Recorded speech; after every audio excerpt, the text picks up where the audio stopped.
আলুটাকে ভালো করে ভেজে নিব, তারপরে পেঁয়াজটা ভেজে নিব। পেঁয়াজের কিছু অংশ উঠিয়ে রাখবো, তারপরে গরম মশলা, গোটা গরম মশলা দিয়ে দিব। দিয়ে পেঁয়াজটাকে একটু লাল লাল করে আদা বাটা এবং রসুন বাটা দিয়ে সামান্য একটু পানি দিয়ে মশলাটাকে ভালো করে কষিয়ে নিব। তো মশলাটা কষানো হয়ে গেলে লবণ, মরিচের গুঁড়া, হলুদ গুঁড়া, তারপরে হচ্ছে জিরা গুঁড়া, ধনিয়া গুঁড়া দিয়ে সামান্য আর একটু পানি দিয়ে মশলাটা আরেকটু কষিয়ে নিব। তারপরে টক দই দিয়ে মশলাটা কষিয়ে নিয়ে বিরিয়ানির মশলা দিব। মশলাটা ফুটে উঠলে ভেজে নেওয়া আলুগুলো দিয়ে দিব। ঝোলটা একটু গাঢ় হয়ে আসলে মুরগিটা দিয়ে মুরগির মাংসটাকে ভালো করে কষিয়ে নিব। তো মুরগিটা ভালো করে কষানো হয়ে গেলে এটার ভিতরে চাল দিয়ে দিব, যেটা আগেই ধুয়ে নিয়েছিলাম। পরিমাণ মতো পানি দিয়ে দিব এবং 3 প্যাকেট ছোটো প্যাকেটের গুঁড়া দুধ দিব, 1 চামচ চিনি দিব, আধা চামচ ঘি দিয়ে ঢাকনা দিয়ে বসিয়ে দিব।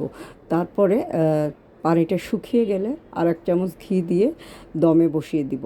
তারপরে গরম গরম পরিবেশন করব মজাদার চিকেন বিরিয়ানি। আমার মেয়ের খুবই পছন্দের, একটু বিরিয়ানি হলে তার আর কিছু লাগে না, সে খুব মজা করে খাবারটা খেতে পছন্দ করে। তো আপনারা খুব সহজে বানিয়ে নিতে পারেন এভাবে চিকেন বিরিয়ানি।